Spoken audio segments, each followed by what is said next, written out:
Who can tell me one of the simplest ways to make change? Decide one. What else? Yes, become aware of it. Good, good. Yeah, someone said marry rich. That's good. That's close. That's good. Obviously, one of the easiest ways to make a change is to model. What is it? Model people who have blueprints set for high levels of success. High levels of success, yes? And those people have a name. They're called rich people. And so one of the things we're going to do in the second part of the program here is talk just a little bit about how rich people actually think quite differently than most other people. But before we do that, we have to take a little stretch. So please stand up.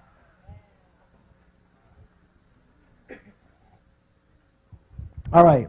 Raising your arms nice and high. I want to hear a big, big groan. Let me hear you. Oh, good job. And this way. Oh, louder.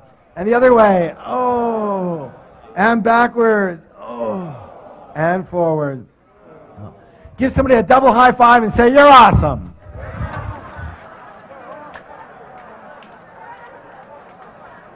And have a seat. Have a seat. All right, let's get into some of these things that are lots of fun. So, the first way that rich people think quite differently than most poor and middle class people, and when I say poor and middle class, I mean the mentality more than necessarily the result. Of course, it depends on that, yes? All right, so, let's go this one.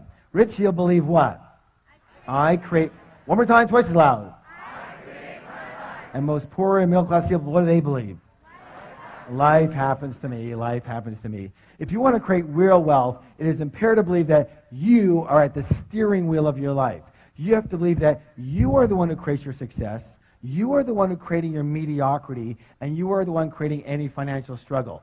Consciously or unconsciously is still you. But instead of taking full responsibility for what happens to them in their life, most people, well, they play the role of the what?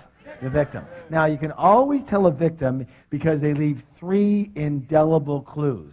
And we're going to go over these right now. But before we do, I want you to realize that I do fully understand that what we're about to talk about here has nothing to do with anyone in this particular room. But just in case you know someone who should have been here, make sure you bring them next time. Yes? All right. So the first thing they do is what?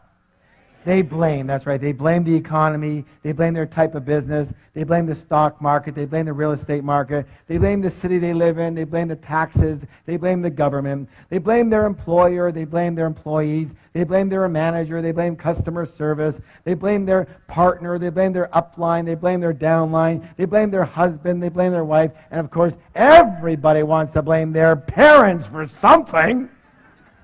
Or the next thing they do is they do what? Thank you. They justify their situation by saying something like, well, you know, money's not that important. Let me ask you a question. If you said that your husband or your wife or your boyfriend or your girlfriend wasn't that important, would they be around for very long? I don't think so, and neither would what? You know, neither would money. And people come up to me in my major seminars all the time, and they'll walk up and they'll say something like that. They'll say, well, you know, Harv, money's not that important. And I'll go, you're broke, aren't you? And they'll go, well, right now I'm a little short. No, not right now, always. You've always been broke, yes or yes. And they go,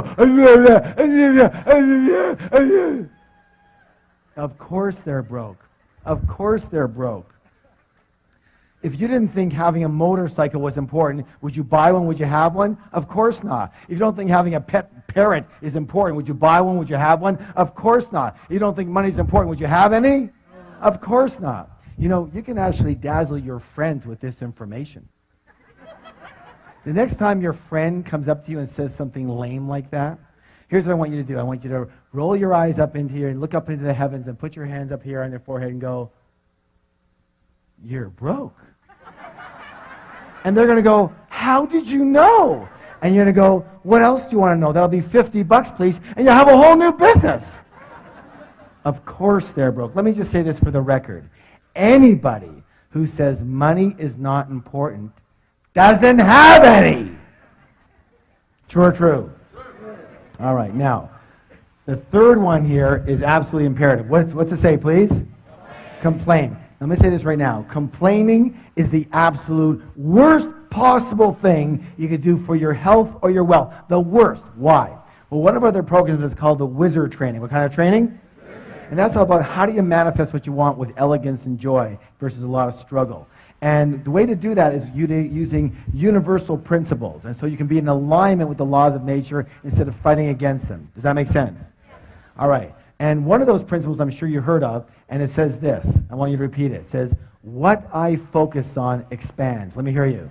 What I focus on expands. One more time. What I focus on expands. Tell somebody else, please. Excellent. Now, here it is. Let me ask you a question. When you are complaining, what are you focusing on? What's right with your life or what's wrong with your life? And since what you focus on expands, what are you now going to get more of? What's right with your life or what's wrong with your life? Absolutely, you're going to get more of what's wrong with your life. When you are complaining, you are actually attracting crap into your life. When you are complaining, you turn into this big, giant crap magnet. And have you ever heard that complainers, they usually say the same thing. Say, well, of course I complain. Look how crappy my life is. And now you know better, so you can say, no, it's because you complain that your life is so crappy. Shut up and don't stand near me.